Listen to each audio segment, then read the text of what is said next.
Ladies and gentlemen, welcome to episode 146 of Birds vs. Boys. It is time for the divisional round. Aiden, there are 3 teams left from our division in this playoffs. The Commanders are sitting at home. The Eagles are going to be at home. The Cowboys are going to be in San Francisco. Last weekend, the Cowboys finally got it done.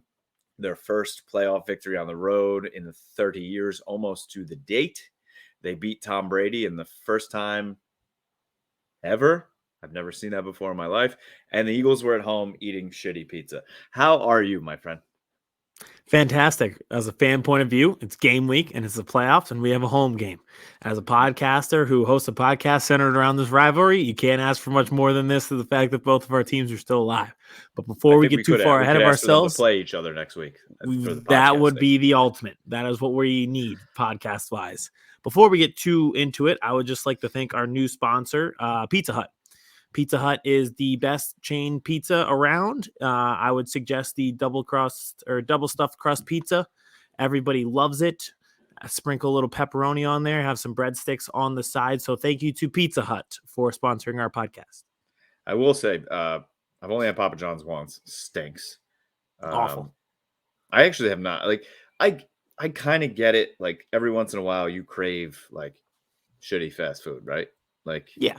You just do every once in a while. Usually crave I'm not 2:30 in the morning after the bar, but yeah, I'm not gonna crush. I kind of am so like locked in on the Cowboys and 49ers that and I'm still on a high from that game on Monday night. Like I haven't even really paid it. I'm like, wait, what are they arguing about? Like I see the tweets and I kind of just half read them and I'm like, okay, I don't like our guy Tuck too. I know he has some crazy tweets that he always puts out and wildness, but he even quote tweeted. I don't know if you saw it. One of the Giants first fans and was star and Mike Dag. Yeah, exactly. Talk to you.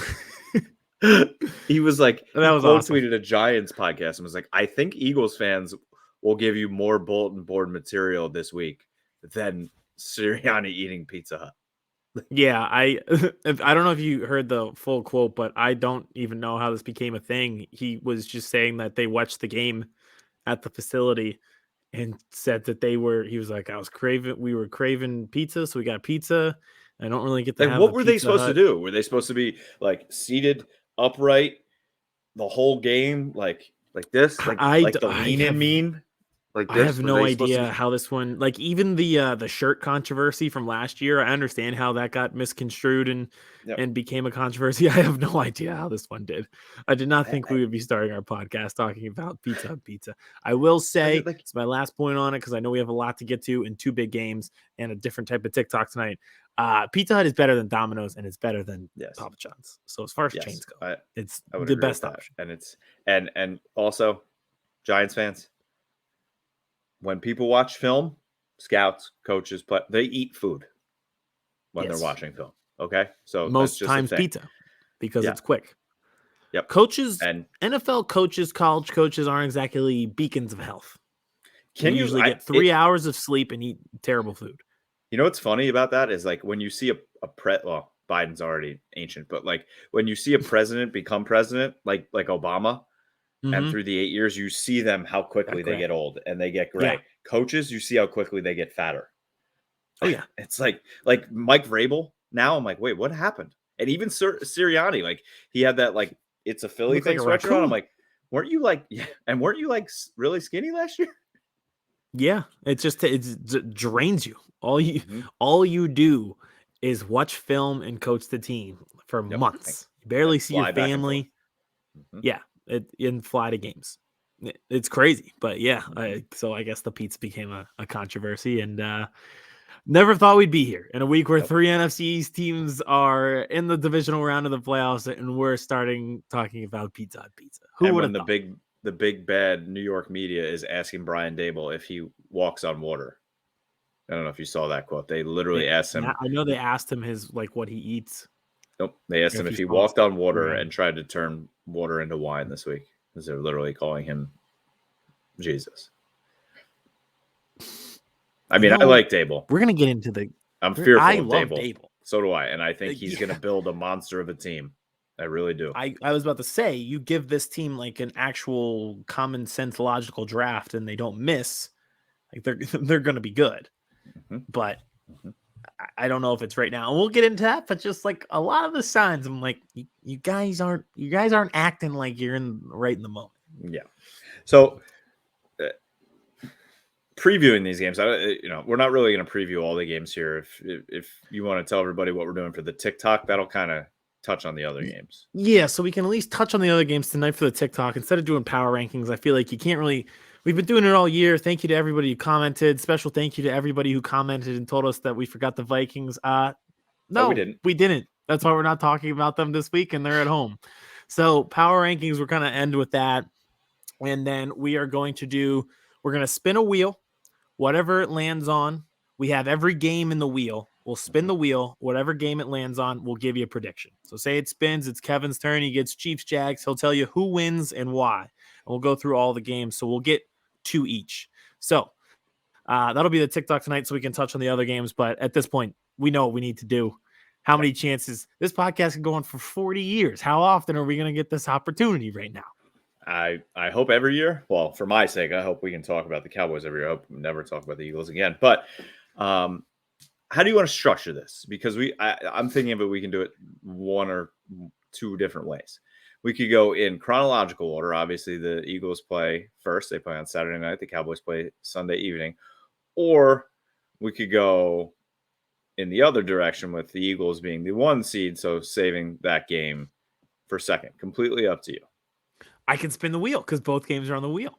You could spin the wheel. I think the wheel is just, and we leave it up to the wheel. Can you hear the little sound that it makes? No, but I can. All right, I'm going to spin it, and let's see what we got. Oh, it gave me Bills Bengals. That's not what I wanted. Nope. I want that one. This is great audio. Oh, right. We got Cowboys 49ers. So we're starting with you. All righty. The wheel is just, the wheel is fair. The wheel is right. So Dallas Cowboys, 49ers, Fox, Saturday, 6:30. Sunday, sorry. 6:30, Santa Clara, California. Redemption. It's a rematch of last year's wild card game that took place in Dallas, with the 49ers becoming victorious after the Cowboys ran up the middle of the field with the quarterback with 13 seconds left, and they ran out of time. Every time I rewatch that, Aiden, I don't know about you, what really gets me is the audio of Jim Nantz and Tony Romo. And Jim Nantz is like, they're going to run out of time. And Tony Romo's like, no, they're not. They're going to have time to clock it. And then it's like click, click, click. And you just hear Tony Romo go, oh my gosh. I will never forget the disbelief of that moment and the pure joy of just watching you guys fail in that magnitude. Oh my gosh. Manner. That was I was like, what is, I was like, did I just, that didn't just happen, right? Like, I was like, my TV glitched. Oh God. But I tweeted out this week, I'm going to watch that clip over and over and over and over again this week to gear myself up. Did you also watch the clip of when they came out of the locker room to Super Gremlin by Kodak Black and the doors busted open and the game ended right there and we all wasted our time for 3 hours? So I don't think it ended. It almost ended there. Where it really ended was right after they came out and they show the Cowboys walking out disheveled, like one by one with no music and just like. Then I knew it was over. Jimmy G being more hyped than the entire team was a bit of a red flag. And that was not good. So that's where it needs to start. Now I don't know if you saw a couple weeks ago, not the playoff game, but the regular season game in Seattle when the Niners came out and like Trent Williams was giving the middle finger to all the fans. And I forget who it was. One of the safeties grabbed some little kid's like Seahawks sign and ripped it in half and threw it on the ground. Yeah. So it was better on the road. Yeah. So I hope so. Me too. So it's we get to that point. Or no. I'm on my brain right now is like one of those mice that's just like running because I have so much I want to talk about and I'm so excited and so scared all at the same time. So you want me to guide you? You want me to guide you in? Well, I was just gonna say, so last week I was all out. You know that. You? Negative? Yeah. Negative Nancy. And I That's a shocker. I like till literally when Noah Brown didn't get the onside kick, but they were still up by like 21. I was like, yep, see, we're going to blow this with like a minute 14 left. But pleasantly surprised. I like to go into games like that. I'm kind of scaring myself with positivity this week a little bit. And I don't like it. I don't like it. This will set up too perfectly. The one time you're positive, they're going to lose by 3 touchdowns to the 49ers. Yep. Oh, God. Now, I'm not totally positive. I'm never not like going to go in there. Thought out of you again. They're not going to go in there, and Dak's not going to play the game that he just played against the Bucks. The Niners defense is obviously a lot better than the Bucks, even though the Bucks do have players. And I mean, Vita Vea, I thought of that second snap where he just came up the middle. I was like, oh, this is not going to be good. Mm-hmm. But I mean, they rallied. So I'm not saying that the Cowboys are going to go in there and win 31-14. But I don't know. I have a weird feeling they're going to be in this. The Niners have won 11 straight games. That's a lot of games in a row without a loss, right? Yes. Brock Purdy is still a rookie. He's still Mr. Irrelevant. We have not seen him do almost anything wrong. They also, I mean, Aiden, they haven't played the best schedule in the last 11 weeks either. No. And so that was the one thing, like they asked Max on Pardon My Take. They were like, as an Eagles fan, are you worried like it could come down if you played the 49ers based on the way they looked? And he was like, I mean, yeah, but at the same time, like, not really, because look who they're playing. Look who they would have to play. Like, the sample size is the teams that are bad. Now, it's like, yeah, like the Seahawks have a good quarterback. The Cowboys and Eagles have a better one. Like, yeah, they have a good defense. The Cowboys and Eagles have a better one. They have a good running back in Ken Murray, but the Cowboys and the Eagles have a better one. It's just like they're good. Now the 49ers have to play better ones. Yes. And so if you look back, their last loss was October 23rd to the Chiefs. They lost 44-23 at home to the Chiefs. Okay. Now the Chiefs offense has been mind-blowing this year, even without Tyreek Hill, which is just unbelievable to think about. But so to start this 11-game run, they beat the Rams at LA, which they always do every year. The Rams. So 31-14. Then they beat the Chargers at home 22-16, which Chargers are always going to Charger. I was about to say, it's good to be free, right? Like, I feel like with Dobby, when he got that sock, I'm free. I never have to care about the Chargers again. That was just insane. Sorry to interrupt. You're going through this. No, it's true, though. Are they serious? Like, do they have a semblance of shame? How do you run the ball 8 times in the second half with that kind of lead? It's ridiculous. Oh my God, Brandon Staley. And you have Austin Eckler. You know, yep. Go ahead. Sorry, we can't. They don't even deserve my wife like went to. So when I was watching the game, my wife looked at the screen. She was like just like on her phone, and then she's like, "Wait, is this a playoff game?" When it was like 24-0. I'm like, "Yeah, it is." She's like, "All right, I'm going to bed." And the next morning, I'm like, "Guess what?" She's like, "What?" I'm like, "The Jaguars won." She's like, "What?" I'm like, "Yep, that was a playoff game." Yep. So, all right. So they beat the Chargers. Then they beat the horrible Cardinals 38-10. Okay. Mm-hmm. Then they beat the Saints at home. Huh? The Saints. Okay. Thank you for beating the Saints. Helps 13-0. That's hilarious. I'm sure that was a bad weather game. Then they beat the Dolphins 33-17. That's not a bad win, but also, hold on. Who played quarterback? Hold on. Tua did play that game. I remember that game. It was Tua. Tua was 18-33, 295 yards, 2 picks. Touchdowns, 2 interceptions. 2. All right. But yeah, so Tua did play in that game, though. That was the game. That was the game Jimmy G got hurt. Yes. He was 2 of 4, and then Brock came in and was 25 of 37. Not bad. Not bad. All right, so then they beat the Bucks 35-7. Guess what? The Cowboys basically just did that exact same thing on the road. Niners did that at home. Then they beat the 49ers. Or they beat the Seahawks 21-13. Okay. Mm-hmm. Yep. Commanders 37-20. Mm-hmm. Makes sense. Overtime against Jarrett Stidham and the Raiders. They gave up 30 plus. Yep. Then they went 38-13 against the Cardinals to end the season. which they should do with third-string quarterback playing for the Cardinals. And then they go on to win 41-23 at home against Seattle in a game that was tied, I believe, at halftime. Seahawks were playing well, but that's the MO of the Niners, right? What we've seen lately is the defense will give up some big plays. They will bend a little bit in the first half, but then they just smother you in the second half. And that is what force the big turnover, which I think if you're a Cowboys fan is probably what you're concerned about is Dak and the interception issues that he's had, aside from the other night, which I feel like has to make you confident.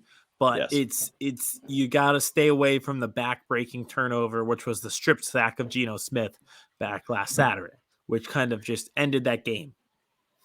Speaking of insane turnovers in the Cowboys, did you see the insane? Like, I hate when broadcasts do this. The insane bottom line that they just put on randomly in like the third quarter. They're like, "Oh, Zeke and Pollard together have 0 fumbles." I'm like, what? As they're just like handing it off to Pollard. I'm like, what are we doing?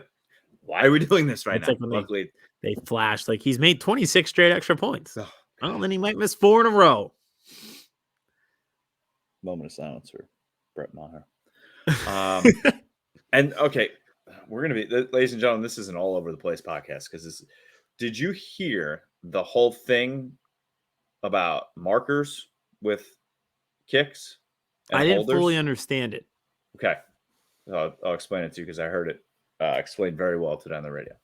So kickers, the holders, apparently this was like an emphasis that started in the Giants-Eagles last game of the season game. This is where it kind of started. A ref kind of saw this, and then all of a sudden the NFL was like, yeah, you can't do this in the playoffs, which first of all is bullshit. If they've been letting this happen all season, you can't just all of a sudden in the playoffs like, nope, you can't do this, because I don't think it's something that's in the rule books. It's not a penalty. It's not like, it's just like, no, don't do that. So I guess some holders will put like a marker down where they need to put the ball.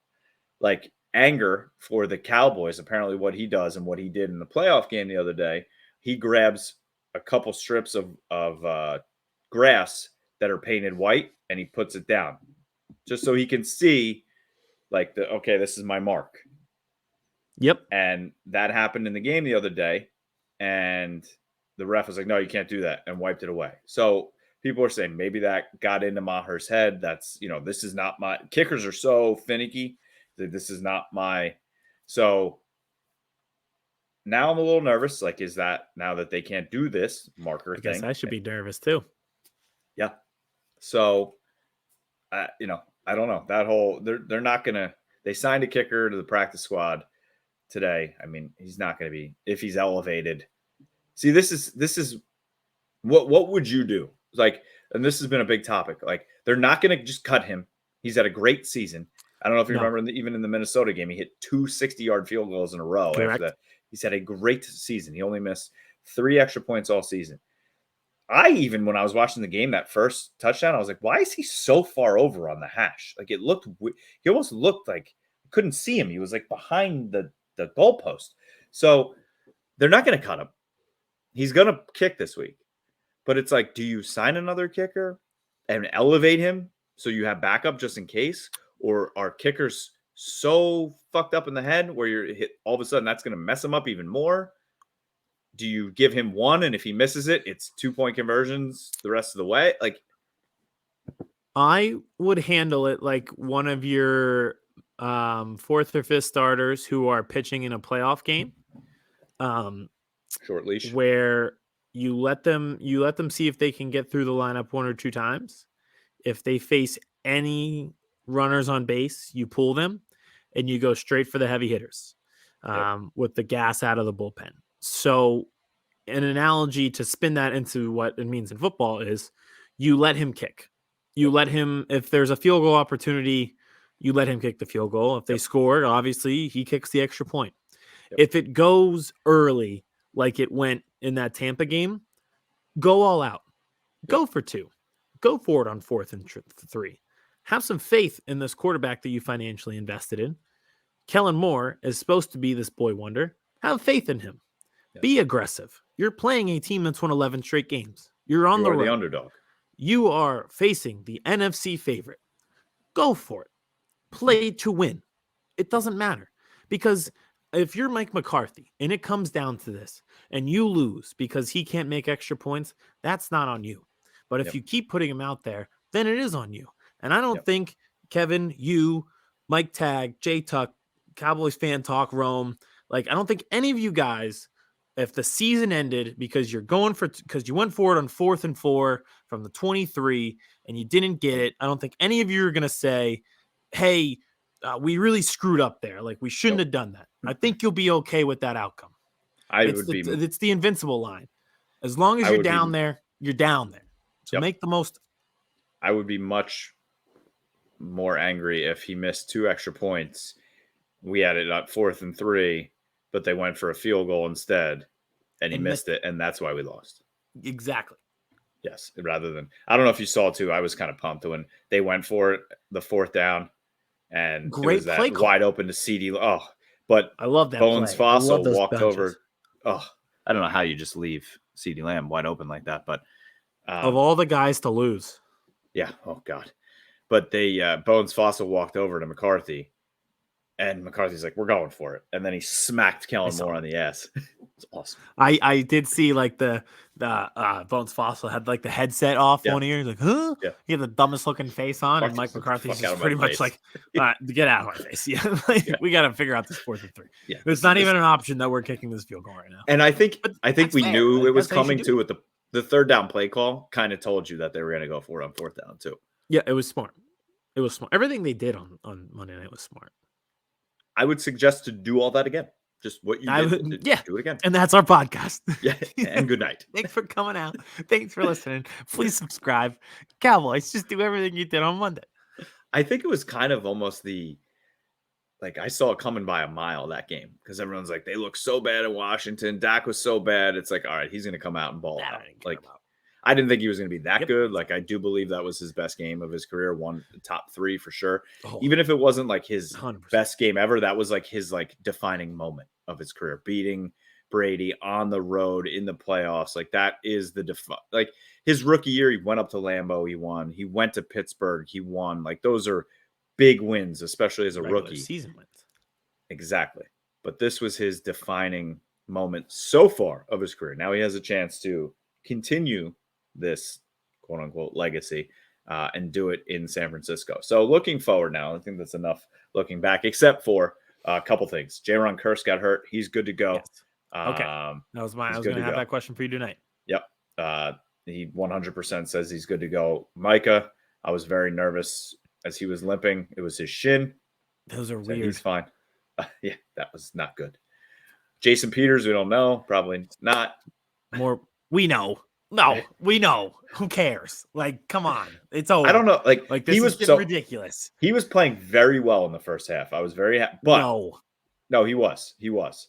If you watch the tape. But he was. But the Cowboys coaching staff were asking him to do things that man just can't do. They had him pulling. Like, just go. And he's like, I think he was just like, my hip, I'm not doing that. I'm not pulling anymore. He's 40 years old. Yeah. He's 40. Yeah. And my guy, Tyler Smith, was locked down again. He looked really, really good again. And he's a grown-ass man. But so I think it's going to be Tyler Smith at left tackle, and it's going to be Connor McGovern. Biotish came out healthy, so the line came out healthy. Mike is good to go. Van Der Esch was such a difference maker having him back in there. And then my guy, Israel Mukuamu. I mean, I'm just gonna. That was finally the best part of watching that game is just being like, maybe we know what we're doing. Like, there's these moments like we goof around so much that sometimes when these moments happen and you're like, oh, the athletic like 6'3" guy that we're saying might be good as a slot corner might be good. And like those moments happen, you're like, wow, we might actually know what we're talking about. This is wild. I was the Leonardo DiCaprio meme. I was like, that's him. I did the same thing. He had the pass breakup on 3rd down, and I was like, him. That's the guy. That's the guy we talked about. That's him. I mean, he's 6'4", 215, runs a 4.46. He played corner in the SEC. Shocker. On the opposite side of JC Horn. So that's people pretty were much throwing everything that I try to do in these mock drafts that we do is just find the most athletic people in the SEC. That's my whole thing. So I'm very interested to see what the game plan is going to be, because they also put Xavier Rhodes out there, and I don't know if you saw that Mike Evans just ran, like, he can't run anymore. Mike Evans just literally just ran past him. So I don't think Xavier Rhodes is going to be much of the answer. But like the inactives and the actives, we're getting into the problem. Yes. I'll let you go because I think we're getting into the nucleus of where things could go wrong. Yes. And so the actives and inactives on the defensive line and defense were very interested heading into this game, right? Like Neville Gallimore did not dress. Quentin Bohanna did not dress. Two of their staples, you could say, at the defensive tackle. Nashawn Wright did not dress, who has been starting at the CB2 and been playing a lot better than Kelvin Joseph. So they played a lot of four safeties out there, like we said with Mukwamu, and then they really had Jonathan Hankins in there and Oso Digizua because they needed to get up the middle. So I'm interested to see what changes, because the Niners aren't the same team as the Bucs. They don't play the same way. So are some of those actives and inactives going to be different? You have to worry about different kind of playmakers in this game, right? Deebo Samuel is not Mike Evans. The understatement of the century right there. Brandon Ayuk has been balling out as well. It's scary. And I think the nucleus of the one of my biggest fears heading into this game, Aiden, is Mike Shanahan obviously is a genius. His run schemes are unbelievable. Kyle Shanahan, I'm sorry. Our one cornerback just doesn't tackle.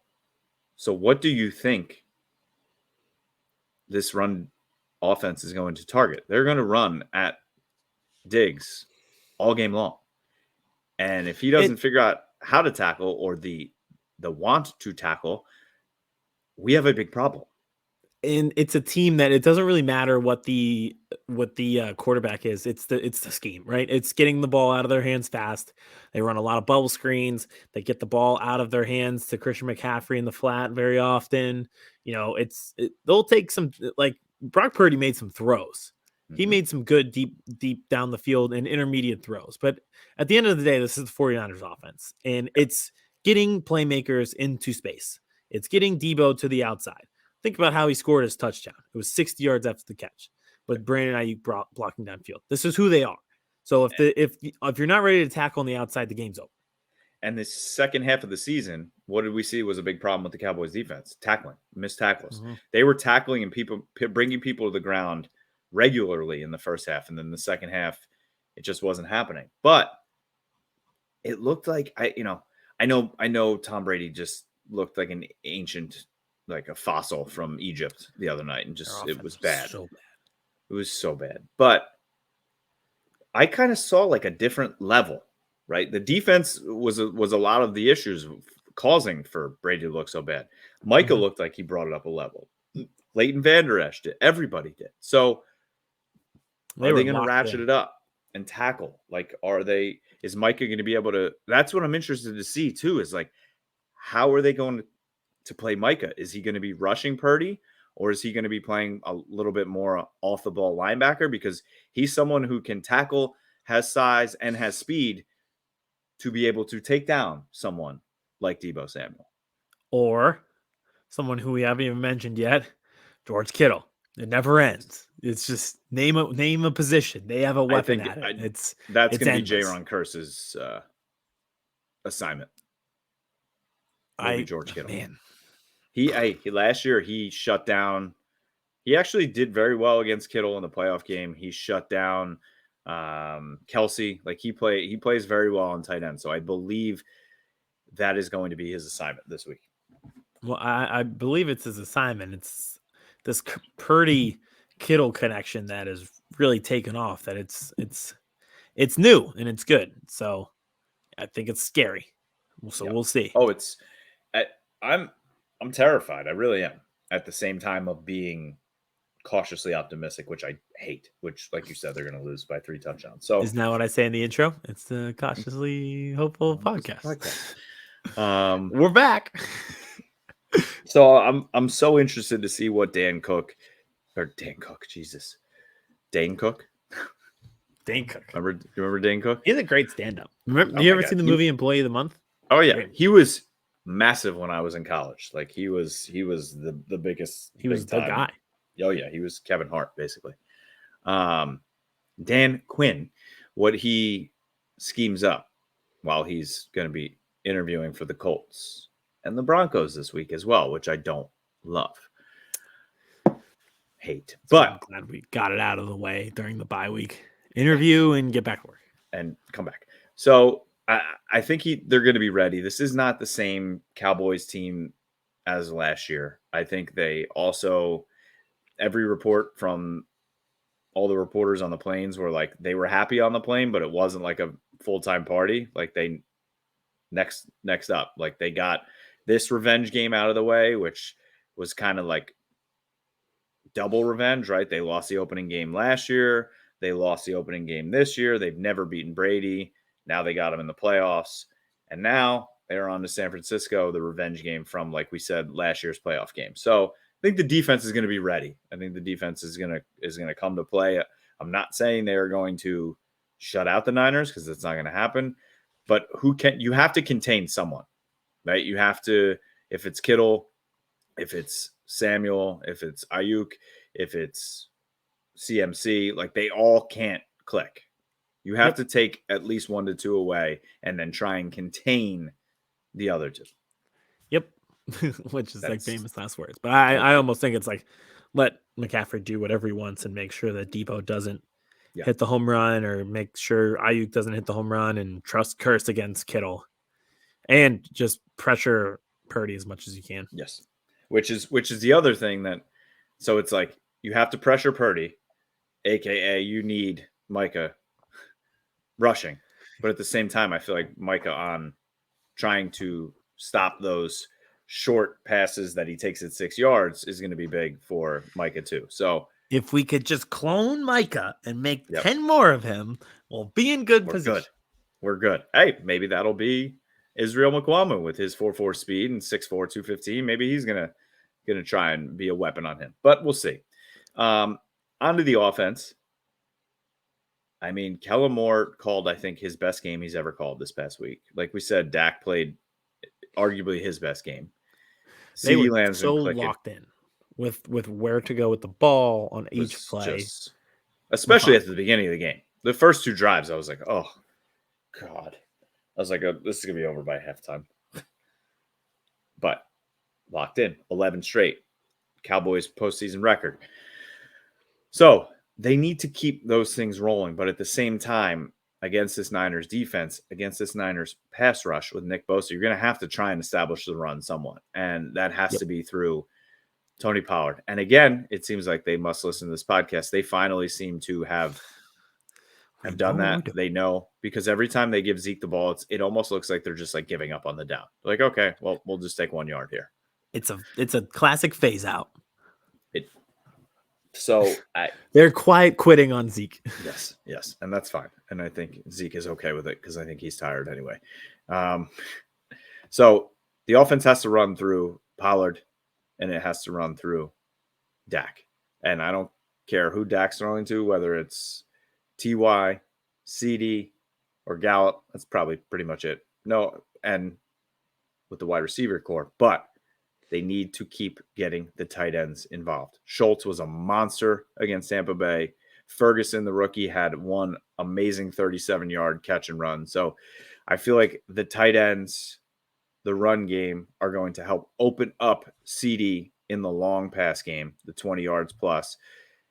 The offensive line just needs to hold up, Aiden. They held up great last week against the Bucs pass rush, but I mean, this is sort of a different animal here with Nick Bosa, arguably the defensive player of the year this year. Yeah. Yep. So we'll see. Lot different. Plus, linebacker wise, Fred Warner might be the best linebacker in the game. So yeah, it's a little bit different, but at the same time, you're right. Like if Dak's that locked in, you just have to keep him upright and then Let him cook. Yep. And let Pollard do what he does. I don't know if you saw it. He made 9 guys miss in the game on Monday night. That was the stat. I can't believe it took this long. Yeah, I know. It's perfect time for him to make his money. Which the Cowboys are gonna have to. Yeah, you're gonna just draft the rookie out of Texas, the running back out of Texas, which will be a big problem. Yeah, that would be a problem. So let Dak cook, but at the same time, you have to establish a run because you also, I can't believe I'm saying this, you got to keep Brock Purdy off the field as much as possible, right? You don't imagine telling yourself that 2 months ago. I can't believe I'm saying I'm more scared of Brock Purdy than I was of Tom Brady. Yeah. 100%. Well, like, I can't believe we're at that point in life. Yep. So, I'm not going to give a prediction. Maybe we'll do a live or something later. Because it's only Wednesday night. The wheel may force you to. Yeah. So you may have to. I really do think it's going to be a good game. I don't think either team is going to run away with this. I don't think the Niners are going to win it 41-13 or anything like that. For the most part, in the last 20 years, every Cowboys playoff game has come down to the final possession one way or the other. This week, obviously, it didn't. But I think it's going to be one of those type games. Maybe Brock Purdy finally makes a mistake. Diggs baits him, throws a big pick. Micah comes around the edge, sack fumble. Like that, I feel like one of those type moments, that's what the Cowboys need to win this game. They need a sack fumble. They need a big pick. Something like that, I think, is going to be the way. The defense is going to have to contribute into the scoring or into the oh my God, what am I trying to say here? Field position. Sorry, into the field position battle. Yeah. Like they need to give Dak and the Cowboys multiple 2 to 3 short fields in this game. I totally agree because I think the 49ers have that propensity to have those long sustained drives and stay on the field, and then all of a sudden you don't have the ball, and it's like, all right, well, it doesn't matter how locked in Dak Prescott is. If the drive lasts 7-8 minutes for the 49ers, it doesn't matter because you can't get them the ball. So I do agree that flipping the field position is key. That means you're getting them off the field and in a hurry. Yep. So it's another game on grass. I know we had the whole thing. Could the Cowboys win on grass? They just did. One on grass. So Maher, I hope he's out of his own head. I hope Kellen Moore continues to trust himself.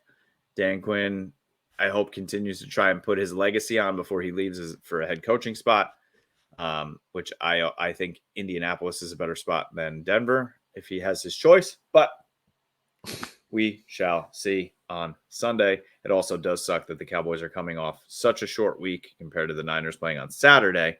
But Cowboys seem to do good on short rest weeks. We'll see. You guys never play Thursdays, so. Played twice Thursday this year. Mm-hmm. Thanksgiving doesn't count. You always play at home. And then they played the Titans. We've played the most Thursday road games. Fun fact. Congratulations. Thank you. I'd like a banner. Mm-hmm. I want 2 banners. Played a lot of road Thursday games. Also won the Super Bowl. That's what I'm hoping for this year. Well, your road to the Super Bowl right now goes through Philly. So let's talk about South Philadelphia on Saturday night. I will be in South Philadelphia on Saturday night. In the stands. Are you going to the game? I am going to the game. I will be there. I have my ticket. I am ready to go. I am very excited. I am very excited for the scenario that the Eagles are in. I don't think you could have asked for a better situation if you would have told any Eagles fan in September that the road to the Super Bowl would be to win 2 games, one versus Daniel Jones and the other one versus Brock Purdy. Knock on wood. Sorry. Just look at the scenario. I think they would have signed up for that 101 times out of 100. Daniel Jones at home, Brock Purdy at home, Super Bowl is the end of that. Come on. Like, this is it. This is it. And I'm so at peace with this because if they lose to the Giants, who admittedly, like I thought they were very impressive last week, if they lose to this Giants team, then it wasn't meant to be. Like they just weren't the team that we thought that they were. On paper, they are more talented at every single position. There is a reason that they scored 48 points on this team less than a month ago. This is it. This is a moment for this team. Like you cannot be afraid of this moment whatsoever. This is a dream scenario to be in if you're the Eagles. Like you wouldn't want to have it any other way. No, you wouldn't. And it's I think you would also love to bury your very close in-division rival as well in the playoffs. Send them packing, send them home. So I think that's also something you'd want to sign up for. But I don't know. Daniel Jones has been a little bit different lately, so I don't think it's the Daniel Jones of Joe Judge's era. Oh no, we're talking about. I will get us in trouble again if we go back to that era. But no, I think he was. We talked about Dak having his best game ever. I thought Daniel Jones played the best game of his entire career in the playoffs. The utilization of his legs early was a key to that game because I don't know if it caught the Vikings off guard or what. But then I think he got into a rhythm because of that. And he threw for over 300 yards. And they got Saquon involved in the passing game as well. And he was just on time, on target again and again and again. And that's what allowed them to win the game. So you're right. Like, this is not the Daniel Jones where we were thinking he's just this goofball. It'll be 4 years and they're done. He'll get a contract extension. It was the best game that he'd play. But come on. Like, we thought, like, every stat, like, they talk about the Giants being hot. Well, they beat the 29th ranked defense in the entire league. Like, they weren't, me and you, we talked about this. We goof around all the time, but we kind of know what we're talking about. No, the Vikings were not fooling us. They were not that good of a team. So, yeah, they looked good against the 29th ranked offense or 29th ranked defense in the league. And they were a playoff team with a negative point differential. Like, okay, yeah, they look good against them. I'll do it against Hassan Reddick chasing after you. Like, yeah, utilize Daniel Jones in the run game. That was a great decision by them against the Vikings. Now do it with Josh Sweat and Hassan Reddick chasing him down. Like, this is just different. It's just different, and we should be excited for the moment that we're in because even if, like I keep saying, even if we lose, it is a total look in the mirror failure by us. Like, there's no, you didn't leave it up to destiny. It wasn't a bounce here or there. It wasn't, we were just not ready for the moment. And you just have to look in the mirror and be like, we failed.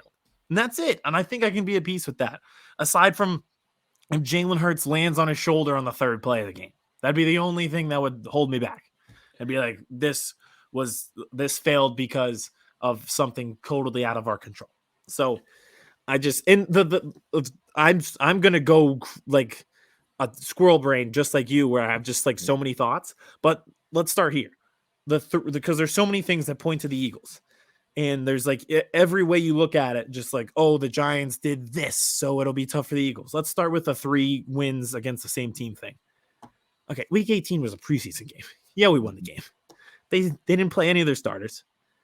But we didn't design any runs for Jalen Hurts. Nope. It was a preseason vanilla plan to win the game and don't get injured. That was it. Yep. I don't know if you really count that. And then on top of that, the stats really just didn't like back up the fact that it's hard to beat the same team. The Cowboys did it against the Eagles, and I think it was 2009, 2010 against Michael Vick. They literally beat them in the regular season, the last game of the regular season, and then the following week in the playoffs. Yep, it was Donovan McNabb, but yes, it was. It was. You're correct. It was 3 times. I thought Vic played. No, I'm pretty sure that was the game where Donovan McNabb came out doing the air guitar. And then we lost. That was the playoff game, and then we lost. Yeah. So, I'm looking. Our friend Lance Meadow had a lot of great tweets on this. I'm trying to find what he said about the Giants thing. Just basically that talking about them being hot. Well, this was last week because I think a lot of people are like, wow, it's recency bias, right? Like we all do it. Yep. Like they beat the Vikings and we saw them beat the Vikings. So now it's like, wow, they looked really good in that game. Well, that was their first win all season against an NFC playoff team. They lost to us twice. They lost to you twice. They lost to Seattle. They had lost to Minnesota in the regular season. That was their first win against a playoff team. It was their first win of the Daniel Jones era against a team that's won 12 or more times in a season. Wow. This is a team that has one quality win, and it came last week. So, yeah, it came at the right time. But again, you take your chances 100 times out of 100 against this team. Yes. And I think it's also a team that's playing above their heads right now. Like you yes. speak of not ready for the moment. Like this is definitely a team you and I thought, okay, when they hired Dable, like he's going to get this team in order. Neither of us thought it was going to be this fast, but you start to like that's only going to take you so far. Like that kind of mojo and that kind is not going to take you to and win the Super Bowl unless you have Nick Foles. But yeah, that was an actual good team. That team around them was incredible. Yeah. In high school, they always have those shirts when you're doing off-season workouts, and it's about the team. And it's always like, one team, hard one work dream. beats talent when talent doesn't work hard. Yeah. That's what you say when you don't have as much talent as somebody else. Yeah. I feel like the Giants are kind of at that. Yeah. You take the talent. Right? That's why Alabama has 1 million 5-stars they win it. Yeah. They have talent. Guess what? Our quarterback's 5'4", 113 pounds, but he works really hard. No, I'll go take the 6'5", 215 sophomore who can sling it. Okay. But it's the myth. Talent or hard work beats talent when talent doesn't work hard. Well, he was in his car with his girlfriend instead of reading the playbook. Okay. Who cares? I'm good with him. Yeah. Doesn't matter. Oh. Sometimes people are just born more athletic than other people. Yep. I'm just going to take my chances that A.J. Brown is better than Richie James. And Devontae Smith might be better than Isaiah Hodges. And I thought Hodges was incredible. But I think I'll just take my chances. I think I'm just going to have to believe in those guys. Just the talent might be better. So the biggest myth in the world, hard work beats talent when talent doesn't work hard. That's true to an extent. And then you face real talent. And I feel like we're kind of hitting that point for the Giants. And I feel bad hammering them because we like Dable. We like where they're at. But I just don't know. Like this needs to be a win. This just needs to be a win. So talent, hard work, not so much talent, more talent. But they work hard. They're the underdog. This kind of reminds me of the national championship. What happened when TCU, the really work hard underdog, ran into the talent? TCU, real gritty. They returned all these people. And they have a new coach, and he invested in a new culture in the program. Well, Georgia take your ass over from Georgia and get along like the rest of us. Like, did you see they were eating? Did you see they were eating wings on the sideline in the third quarter? Yeah. The score got worse when they brought the backups in. I felt bad. Oh God. But that's that's right there what we're, That is along the lines of what I'm trying to get to. It's not going to be 65-7. I do think it's going to be a close game, but it's going to be one of those games where the Giants are playing their fourth road game in the past 5 weeks. It's their third straight road game. We know the statistics of how hard it is to win the third straight. A lot of the Eagles playing against the Cowboys on Christmas Eve. We talked about it then. They're playing on a short week on the road in Minnesota Sunday and then on the road in Philadelphia on Saturday. Like it just feels like there's a talent gap to begin with, and then they have to work extra hard on less rest with more road games. And it just all boils down to the Eagles, if they execute, should win this game. And I don't expect it to be a blowout in any sense, but I do expect this and need this to be a win. Like there's no excuse. Like I said, aside from a Jalen Hurts lands on his shoulder, can't throw, something like that, there's no excuse for this to be a loss. So I saw that the Giants have not won in Philly since 2013. They have not won since 2013 in Philadelphia. The official calling our game, the Eagles are 13-1 when he officiates our games. Like you name a stat, it backs the Eagles. Yeah, it does. The question I have for you, and you mentioned Sweat, you mentioned Hurts. How healthy is this team? I feel like they are getting healthy. Is Sweat good to go? Is Lane good to go? I don't think Maddox is ready to go. Nope. But everybody else is good to go. So everybody is good to go. There is one that I'm a little bit worried about, and it's not one that you would expect. So Avonte Maddox, yes, he's out. So you'll probably see CJ Gardner-Johnson in the slot again. Reed Blankenship, who is hilarious to me. He's going to have like a closing tackle on Saquon. I'm once again going to be mesmerized. I know why we're all mesmerized. It goes without saying. But then Epps is going to come in. Certain thing. Epps is going to come in and just hit him with his head for no reason. Dive bomb with his head every single time. Yeah, it's unreal that he does that. So Avonte Maddox is the only one that's not going to go. The one that I'm worried about, and it was the one you would never expect, Aaron Sipos, our punter, who actually got hurt against the Giants on the away game, is not back yet. He expected to play, but he hasn't practiced yet this week. So I don't know if they're just waiting, and I don't really know if you need to practice when you're a punter. I feel like maybe you might be able to just come out and kick on game day. Have they signed a practice squad guy or anything? We've had Brett Kern, and he hasn't been good. So that's, like when you're in these playoff games, we talk about details matter. If I've had an issue with the Eagles, it's sometimes that they mess up on the small details. So that's a small detail that may not go our way. Saturday. It's not going to rain or anything. Okay. No, it's clear condition. Oh, trust me. I'm going to be out there for 12 hours. I made sure that it was going to rain. Lane's good to go. That one. Yep. He's out on the Pat McAfee show that he was good to go. He was at practice today. Linval Joseph ended up on the injury report, and I didn't remember that, with a calf, but he was back at practice. So it's full go. Again, it's just like, this is your team. This is a team that won 13 games before Jalen got hurt and Lane got hurt, and they were 13-1. Yep. So you take your chance. I feel like I start to be a broken record, because it's just like every week I'm like, yeah, if they're healthy, I'll take my chances against and put X across the field, and I will take my chances. Like, I just feel that way again and again, and we're here. I'm very excited.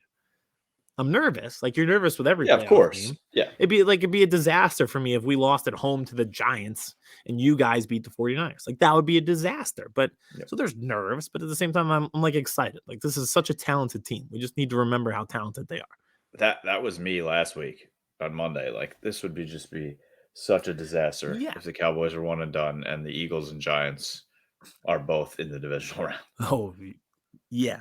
But then you remembered that you're playing an 8-9 team, and you won 12 games and played part of the season without your quarterback. And you're like, maybe this roster is as talented as we thought. Yep. And it's kind of like the 49ers, the same thing. Like, he still is a rookie. This is the biggest game he's ever played in his life. There's going to be pressure. Might he make a mistake? There's something about that kid, though. There is. Oh, yeah. I've loved him when he was thrown to Xavier Hutchinson over there in Iowa State. Oh, if you did not bet on Brocktober at Iowa State, you were not a college football gambler. I believe you and I previewed a couple Iowa State games when we were on the radio station on. I think we did. We had Iowa State, didn't we? We definitely did. We talked about Brock Purdy to Xavier Hutchinson. It was my favorite name duo combination in the NCAA. Yeah, we both had Iowa State. We had the Brocktober thing. I forget who they played, but we called it. That was like one of our locks of the week, and they covered. Yep. They won. Absolutely. Yeah. No. So this kid's not sneaking up on us. No. We see you, Brock. Although I'll be honest, like, if I grew up on like losing to Jake Delhomme, and who was Rich Gannon was like the quarterback of the Tampa Bay Bucks, and we lost. I can absolutely see like Brock Purdy coming into the Lincoln in an NFC Championship game and losing to Brock Purdy and spending the rest of my life saying, I can't believe we lost to freaking Brock Purdy in an NFC Championship game. Like, I could see that happening. It blows my mind that there still is a legitimate, I don't know how legitimate, but a legitimate shot for the Dallas Cowboys to host the NFC Championship game. If we win and the Giants win, we lose. That's that. Remember, I was like, oh, well, I'm nervous. That'd be the worst. That would be the absolute worst. If the Giants play the Cowboys, J Tuck Straba Cabarita, I'm gonna lose my mind. I'm not gonna be well. Question is, would you be watching that game? Yes. No, I wouldn't be alive. Okay. I will haunt you guys from the afterlife. But you'll be dead. I would watch the game, but the Cowboys would win that game. But the question is, so Giants win on Saturday night. Would you die then, or would you wait until after the Cowboys beat the Niners and then die? Then die after the Cowboys Niners game. Okay. Then I die. Makes more sense. I would make it to work Monday morning. I'd be on a live. Makes sense. So yeah. Then I would be the biggest Chiefs fan in the world. Yeah. No Bills. You made it to this. I think the Chiefs are. Yeah, I do too. We'll save it for the wheel, but there's nothing that either of those teams, and it changes week to week in playoffs. Like we scored 15 points in the divisional round against the Falcons, and it took a ball off of a knee to get our offense going, and then Nick Foles had two of the most incredible performances in quarterback history in the NFL, and he put up 41 and 38. So couldn't get the ball to Julio Jones in his prime in the red zone 4 straight plays. Still, just the most ridiculous thing to cut off half the field. And then come back the following year and do the same thing to start the season. Yep. Just unbelievable. One last, I have like a little game plan, like X's and O's kind of strategy thing. So in week 18, Wink Martindale, the defensive coordinator for the Giants, he was doing like a 6-year-old playing Madden and doing Engage 8 and just kind of bringing the house a lot, bringing pressure right up the middle against Jalen Hurts, making him make decisions quickly, get the ball out of his hands quickly, limiting his ability to run. Now, that I thought was a pretty effective strategy and slowed down the offense. I'm interested to see how that plays out. One, if they go back to that strategy. And then two, I think the Eagles are more ready for that strategy this time, first and foremost.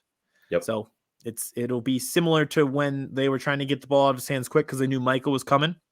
Yep. So it was those quick kind of not pick plays, but get AJ Brown in open space, get Devontae easily, and stuff like that. And then obviously part of the reason for the success of that strategy from the Giants is Jalen wasn't running. So he's not on the injury report.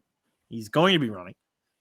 It's a little bit different. So I'm excited to see kind of how that I think that's the chess match of the day is how they line up. And if they go back to that, just like, we're burning the boats. We're just storming, burn the boats.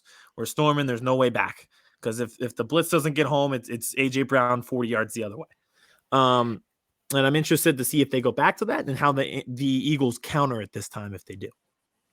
And I think frustrating Kayvon Thibodeau is going to be big for you guys. Obviously, he's a game wrecker, but I feel like he's also a guy that the switch can flip and he can get very pissed and almost take himself out of the game. Make him think. Make him think. Make him a thinker. And you can do that in this offense. Obviously, with Miles Sanders, Boston Scott. If he scores a touchdown, this bit is getting out of control. He scores a playoff touchdown against the Giants. But having that read option capability, we'll see. And we'll see where they line him up. We'll see the effectiveness of Lane Johnson right away. Because if this is the Lane Johnson that we know about, that'll frustrate you, dealing with him in general. I could see them attacking him a little bit the way that the Eagles attacked Micah in the first game. Yep.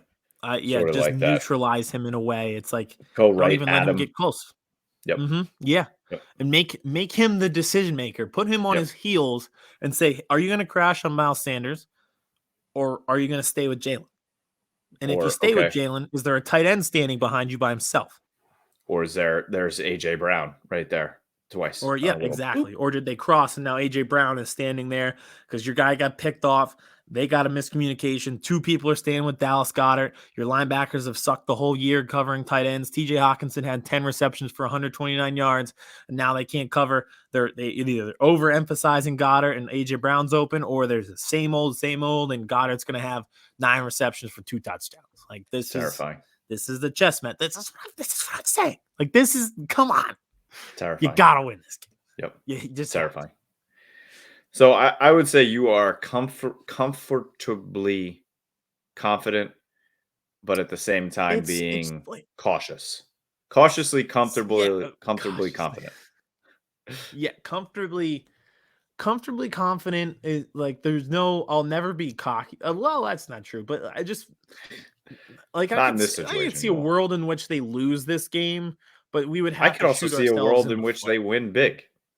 I really can. Yeah, I think so too. It's you just if they lose how it'll go, it's because they shot themselves in the foot. Yes. And I can make peace if they screw themselves. I think I'll obviously be mad and upset, but I'll be like, there's nothing else to blame. It is us. Yep. So I think psychologically, this is where you want to be. I think this was the best possible scenario to be in. I couldn't agree more for you, unfortunately. And I think the Cowboys are, if you're gonna go do the thing, you might as well go through. Do it now and go through your foes, right? So you're gonna have to go. You went through Tom Brady, you've never beaten, in Tampa, who's beaten you twice. Now you got to go against the team that took you out in the playoffs and crushed your soul last year. And then after that, if you win that game, you might have to go through your biggest rival. So I mean, if you're gonna do it big. Do it big. Go all out. Yeah, here we go. I agree. We're here. Guess what? Here. Do it big and go all out is what we're doing next week if there's Eagles Cowboys NFC Championship. I don't know if I already told my wife, like, she's gonna have to go to her parents' house with the kid. I hope you like caffeine because you're not sleeping. I hope Vince likes caffeine because we're not sleeping.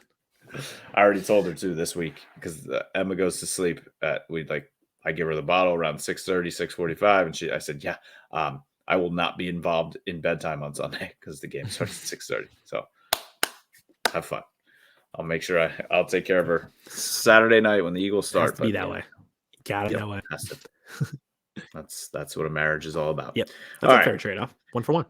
Absolutely. Absolutely. All right, let's hit this TikTok. You have a new idea, and then we'll get out of here and start resting up for the weekend.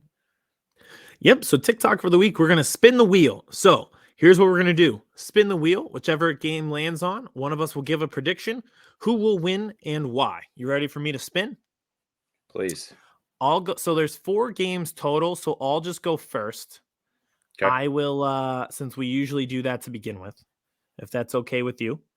So I will, I'll spin it. I know you can't see it on my screen, so you just have to take my word for it on who it will be. All right. So let's spin it here. Let's see what our first game will be. I got Chiefs Jags, which is fitting. It's almost like we're going in chronological order. Yep, so there you go. Chiefs Jags to start. I think it's the Chiefs. It's always been the Chiefs. We've talked about this on the show for quite some time. I would see this game being close until the end. Chiefs. This game, I can see a situation where this game is close until the end. The Jaguars are one of those teams who are like, they don't realize that they're not supposed to be there. But in the end, it's Patrick Mahomes and it's the Chiefs. And it's always going to be that way. So I would not be shocked if it's going to come a time where either the Jags get up early or they're close late and we're like, oh, what if they pull this off? And then we're like, oh, yeah, it's the Chiefs. These things don't happen against them. Chiefs. All right, let's see which one you've got. I'm going to remove that. So there's 3 left. And we're going to spin the wheel again. Wheel of death. And you have the other AFC matchup. You've got Bills Bengals. So I think this is obviously the game that didn't happen. That's going to happen. Josh Allen's been scaring me a little bit with the turnovers, the recklessness. But I think the Bills and the Chiefs are on a collision course for a repeat of the AFC Championship or the divisional round game that we had last year between the two of them. I think the Bengals' luck is going to wear out a little bit. At the end, I think it's going to be really close, but I think the Bills are going to find a way to win this game. I mean, you saw the way the Bengals won that game with a 98-yard run back of a fumble. Now you could say, well, they're just going to continue with this good trend just like they did last year. I just don't know. I think we've been talking about it. We've been thinking about it. Bills, Chiefs, all season. I think the Bills find a way to make that happen. Let's remove this. And guess what? We got 2 teams that we or 2 games that we've been talking about quite a bit here. So let's see which one I've got. Oh, this is perfect. I got Cowboys 49ers. So that means you end up with Eagles Giants. That couldn't have worked out any better. Perfect. Cowboys 49ers. I think this will be the most entertaining game of the weekend. I think it'll be similar to last year where it comes down to the wire. I do think as good as the 49ers defense has been, that the Cowboys and Dak Prescott, who's been playing with insane levels of confidence, will continue that. I think they'll be able to move the ball, utilize Tony Pollard, and score on the 49ers. But at the end of the day, I think the 49ers just have too many weapons. It's like playing whack-a-mole. When one pops up and you try to stop that, then another one pops up. You try to slam down on George Kittle, well, then Christian McCaffrey pops up. And I think that gets exhausting for 60 minutes. So I have the 49ers in a close game. The Eagles and the Giants. I think this game is also going to sort of mirror what the Cowboys and Bucks game was.